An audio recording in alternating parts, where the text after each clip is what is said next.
ಯಜಮಾನಿಗಳು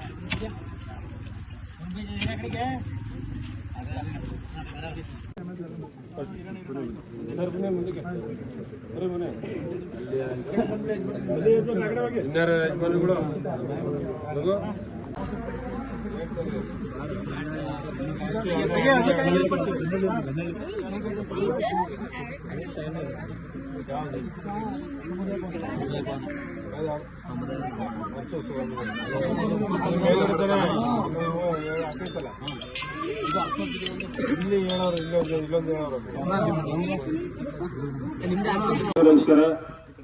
ಚಿಪ್ಪಗಳ್ಳಿ ಗ್ರಾಮದಲ್ಲಿ ಇವತ್ತು ಏನು ನಮ್ಮ ಮುದ್ದಳ್ಳಿಯ ಹೊಸಕೋಟೆ ಕೊಪ್ಪಲು ಮುಖ್ಯ ರಸ್ತೆ ಇದೆ, ಅಲ್ಲಿಂದ ಚಿಪ್ಪಗಳ್ಳಿಗೆ ಬರುವಂತ ರಸ್ತೆ ಇವತ್ತು ಸುಮಾರು 2 ಕೋಟಿಯ ವೆಚ್ಚದಲ್ಲಿ 1.75 ಕಿಲೋಮೀಟರ್ ಉದ್ದದ ರಸ್ತೆಯನ್ನ ಮಾಡುವಂತದಕ್ಕೆ ಒಂದು ಗುದ್ದಲಿ ಪೂಜೆಯನ್ನ ನೆರವೇರಿಸಿದ್ವಿ.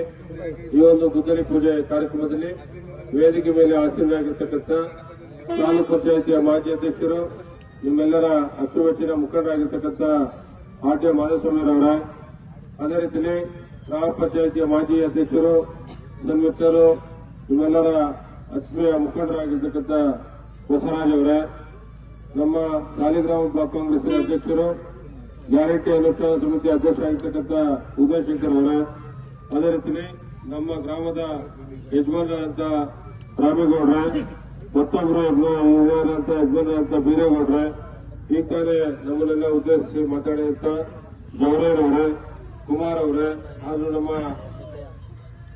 ನಮ್ಮ ಶರಣ ಸಾಹಿತ್ಯ ಪರಿಷತ್ತಿನ ಅಧ್ಯಕ್ಷರು, ನನ್ನ ಮಿತ್ರರಾಗಿರ್ತಕ್ಕಂಥ ಗಾಯನಹಳ್ಳಿ ಕುಮಾರಸ್ವಾಮಿ ಅವರೇ, ಮುಂದೆ ಸೇರಿರ್ತಕ್ಕಂಥ ಬಹಳಷ್ಟು ಜನ ಮುಖಂಡಗಳಿದ್ದೀರ, ಡೈರಿ ಅಧ್ಯಕ್ಷರಿರ್ಬೋದು, ಸೊಸೈಟಿ ಅಧ್ಯಕ್ಷರುಗಳು, ಬೇರೆ ಬೇರೆ ವಿವಿಧ ಜವಾಬ್ದಾರಿಗಳನ್ನು ಹೊತ್ತಿರ್ತಕ್ಕಂಥ ಬಹಳಷ್ಟು ಜನ ಮುಖಂಡಗಳು ತಾವೆಲ್ಲ ಇದ್ದೀರ. ಅದೇ ರೀತಿಯಲ್ಲಿ ಅಕ್ಕಪಕ್ಕದ ಗ್ರಾಮಗಳಿಂದಲೂ ಕೂಡ ಬಹಳಷ್ಟು ಜನ ಮುಖಂಡಗಳು ಕೂಡ ಆಗಮಿಸಿದ್ರ. ಜೊತೆಗೆ ನಮ್ಮ ಚಿಪ್ಪಗಳ್ಳಿ ಗ್ರಾಮದ ತಾಯಂದಿರು, ಅಕ್ಕ ತಂಗಿಯರು, ಅಣ್ಣ ತಮ್ಮಂದಿರು ಹಾಗೂ ನೆಚ್ಚಿನ ಯುವಕ ಮಿತ್ರರೇ, ಮಾಧ್ಯಮದ ಎಲ್ಲ ಸ್ನೇಹಿತರು, ಈಗಾಗಲೇ ನಿಮಗೆಲ್ಲ ತಿಳಿದಿರೋ ಹಾಗೆ ಚಿಪ್ಪಗಳ್ಳಿಗೆ ಬರುವಂತ ನಿಟ್ಟಲ್ಲಿ ನಮ್ಮ ಮುದ್ದಳ್ಳಿ ಭಾಗದಿಂದ ಈ ಒಂದು ರಸ್ತೆ ಬಹಳ ಪ್ರಮುಖವಾಗಿ ನಮ್ಮ ಚಿಪ್ಪಗಳ್ಳಿ ಗ್ರಾಮದವರಿಗೆ ಬೇಕಾಗಿದೆ. ಯಾಕಂತ ಹೇಳಿದ್ರೆ ಈಗ ಈ ಹಿಂದೆ ಇಲ್ಲಿ ಹೊಸಕೋಟೆ ಮಾರ್ಗವಾಗಿ ಹೋಗುವಂತ ನಿಟ್ಟಲ್ಲಿ ಮಾಡ್ತಾ ಇದ್ರು. ಆದ್ರೆ ಈಗ ಮುದ್ದಳ್ಳಿ ರಸ್ತೆ ಆದ್ಮೇಲೆ ಮುದ್ದಳ್ಳಿ ಹೋಗಿ ಅಲ್ಲಿಂದ ಮುದ್ದಳ್ಳಿಯ ಮುಖ್ಯ ರಸ್ತೆ ಹೋಗಿ ಹೊಸಕೋಟೆ ಕೊಪ್ಪಲಿಂದ ನೇರವಾಗಿ ಕೇರಳಕ್ಕೆ ಹೋಗ್ಬೋದು, ಇಲ್ಲ ಈ ಕಡೆ ನಮ್ಮ ಕೋಳೂರು ಕಡೆಯಿಂದ ಹೋಗಿ ಈ ಕಡೆ ರಾಮದುರ್ಗ ಕೂಡ ಹೋಗುವಂತ ನಿಟ್ಟಲ್ಲಿ ಆಗುತ್ತೆ. ಇವೆಲ್ಲವೂ ಕೂಡ ರಸ್ತೆ ಬಹಳ ಪ್ರಮುಖವಾಗಿ ನಮ್ಮ ಚಿಪ್ಪಗಳ್ಳಿ ಗ್ರಾಮದವರು ಓಡಾಡ್ತಕ್ಕಂಥ ರಸ್ತೆ ಆಗಿರ್ತಕ್ಕಂಥದ್ದು. ಆ ನಿಟ್ಟಿನಲ್ಲಿ ಇದನ್ನ ಮನಗಂಡು ನಾವು ಕಳೆದ ವಿಧಾನಸಭಾ ಚುನಾವಣೆಯ ಪ್ರಚಾರದಲ್ಲಿ ಬಂದಂತ ಸಂದರ್ಭದಲ್ಲಿ ಬಹಳ ಬೇಡಿಕೆ ಇತ್ತು, ಈ ಭಾಗದಲ್ಲಿ ಈ ಒಂದು ರಸ್ತೆಗಳನ್ನ ಮಾಡಿಕೊಡಲೇಬೇಕು ಅಂತ ಹೇಳಿ. ಇದೊಂದೇ ಹಳ್ಳಿಯಲ್ಲ, ಎಲ್ಲ ಹಳ್ಳಿಗಳಲ್ಲೂ ಕೂಡ ಈ ಭಾಗದಲ್ಲಿ ಈ ಒಂದು ಬೇಡಿಕೆ ಇತ್ತು. ಆ ನಿಟ್ಟಿನಲ್ಲಿ ಅದರ ಮನಗಂಡು ಈಗಾಗಲೇ ನಾವು ನಿಮಗೆಲ್ಲ ತಿಳಿದಿರೋ ಹಾಗೆ ಹೊಸಕೋಟೆಯಿಂದ ಕೇರಳದವರೆಗೂ ಏನು 25 ಕೋಟಿ ಅನುದಾನದಲ್ಲಿ ಈಗಾಗಲೇ ಅದಕ್ಕೆ SITP ಅಡಿಯಲ್ಲಿ ಕಾಮಗಾರಿ ನಡೀತಾ ಇದೆ.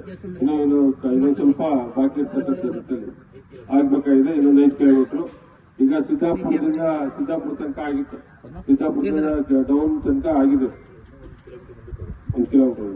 ಬ್ಯಾಡ್ರಳ್ಳಿ ಹತ್ತಿರ ಹೋಗುತ್ತಲ್ವಾ, ಬ್ಯಾಡ್ರಳ್ಳಿ ಹತ್ತಿರ ತನಕ ಹೋಗುತ್ತೆ. ಅಲ್ಲಿಂದ ಈಗಾಗಲೇ ನಾವು ಅಲ್ಲಿಂದ ಕೂಡ ಕೇರಳಕ್ಕೆ ಹೋಗುವಂತ ನಿಟ್ಟಲ್ಲಿ 10 ಕೋಟಿ ಅನುದಾನವನ್ನು ಈಗಾಗಲೇ ಸೇರಿಸಿದ್ವಿ. ಅದು ಸರ್ವೆ ಕೂಡ ಆಗಿದೆ. ಇನ್ನೇನು ಕೆಲವೇ ದಿನಗಳಲ್ಲಿ ಅದು ಎಸ್ಟಿಮೇಟ್ ಕೂಡ ಆಗುವಂತ ನಿಟ್ಟಲ್ಲಿ ಆಗುತ್ತೆ. ಜೊತೆಗೆ ಟೆಂಡರ್ ಪ್ರಕ್ರಿಯೆ ಕೂಡ ಆದಷ್ಟು ಬೇಗ ಮಾಡಿ ಆ ಒಂದು ಕಾಮಗಾರಿಗೂ ಕೂಡ ಚಾಲನೆಯನ್ನ ಕೊಡುವಂತ ನಿಟ್ಟಲ್ಲಿ ಈಗಾಗಲೇ ಕ್ರಮಗಳನ್ನು ತೆಗೆದುಕೊಂಡಿದ್ದೇವೆ. ಅದರ ಜೊತೆಯಲ್ಲಿ ಇವತ್ತು ಒಟ್ಟಾರೆಯಾಗಿ ಈ ಭಾಗದಲ್ಲಿ 2 ಪ್ರಮುಖ ರಸ್ತೆಗೆ ನಾವು ಗುದ್ದಲಿ ಪೂಜೆಯನ್ನು ಮಾಡ್ತಾ ಇದ್ವಿ. ಒಂದು ಮುದ್ದಳ್ಳಿಯಿಂದ ಚಿಪ್ಪಗಳ್ಳಿ ಬರುವಂತ ರಸ್ತೆ, ಇನ್ನೊಂದು ನಮ್ಮ ಸೋಮನಹಳ್ಳಿಯಿಂದ ಹಿಡಿದು ಸೋಮನಹಳ್ಳಿಯಿಂದ ಬೆನ್ನಗನಹಳ್ಳಿ